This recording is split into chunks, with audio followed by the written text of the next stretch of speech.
Hey everybody, welcome to Stories Podcast. I know you haven't heard my voice before, but I'm Dan, the creator of Stories Podcast and the writer of most of the stories you've heard on the show. As you may know, February is Black History Month, so I wanted to come on and read to you one of my favorite stories of all time, starring one of the great African-American heroes of legend, John Henry, the steel-driving man. Now, the legend of John Henry is an American tall tale. American tall tales are sort of like myths or fairy tales, but they're unique to the American West, and they're an essential part of modern American folklore. Other tall tales you may have heard of are Paul Bunyan and his big blue ox named Babe, or Pecos Bill, the man who tamed the Wild West. Now, some people say the legend of John Henry is true, others say it's exaggerated, and others say it's completely made up. But I'll leave that up to you to decide.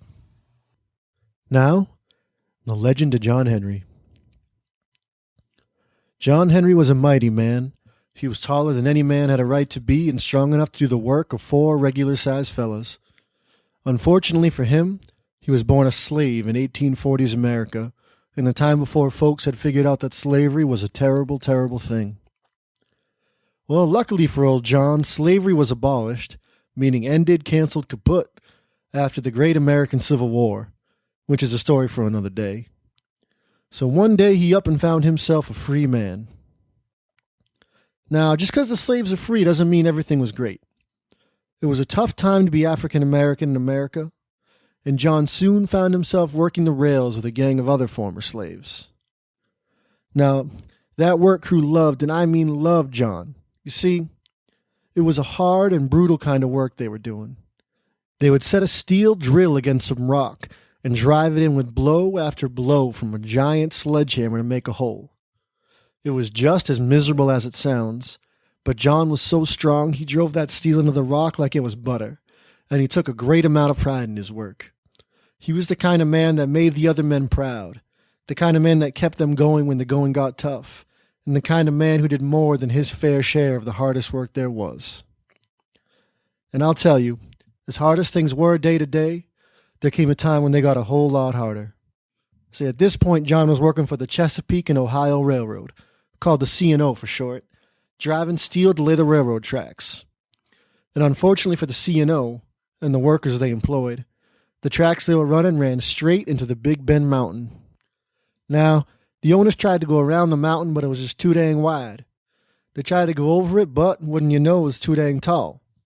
So, finally, they realized they had to go right through it. It meant 3 years of hard labor, driving steel in the blackness of a railroad tunnel in dangerous conditions. But John kept right on working, swinging his hammer and fighting day in and day out against the cold stone heart of the mountain. Sad to say that during those 3 years, more than 1,000 men would lose their lives in that tunnel. And even sadder to say, old John Henry made 1,001. You see, one day a traveling salesman came along to the workers' camp. He had a fancy new tool, a drill driven by steam. Now, the owners didn't pay too much attention until the salesman told them that his drill could outwork any man on the crew. When he said that, the foreman got to smiling, thinking of how he could replace some workers with that there drill. But when John Henry heard the claim, he just laughed and stood on up. "Mister," he said, "I've been a steel-driving man for years. I've seen men come and I've seen men go and I've seen men die in that tunnel. But I ain't never seen a machine that could match me." The salesman sputtered, but the foreman knew John's strength, and he arranged a competition. John Henry versus the steam drill.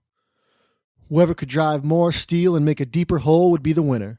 The salesman fired up his drill, and John Henry hefted his hammer, and someone fired a pistol, and they were off.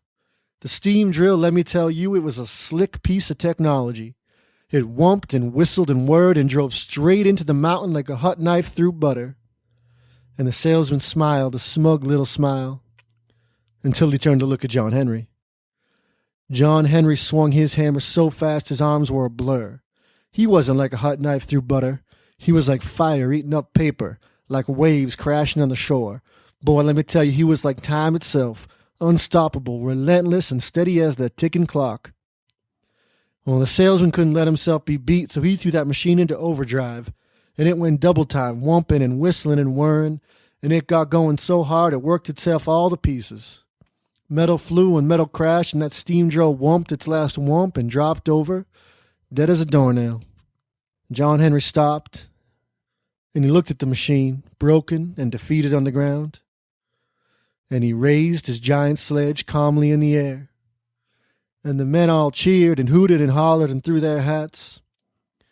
But only for a moment, because as they watched, that big hammer slipped from John Henry's hands and crashed to the earth. A second later, John Henry crashed down right there beside it.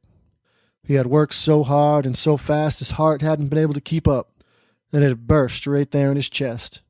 Well, the boys buried him in a big old grave right there alongside his fellows, but not before they checked the holes in the mountain. The steam drill had gone 9 feet, an incredible distance in so short a time. But John Henry, well, old John Henry did 14 feet, a record that's never been beat and never will be beat by any man alive. Well, time's moved on now, and there ain't much call for steel drivers anymore. But no one's told that to old John Henry, the steel driving man who beat the machine.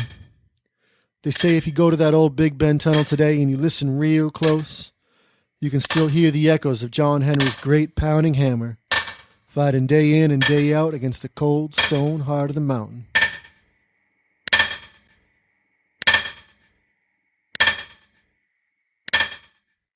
The end.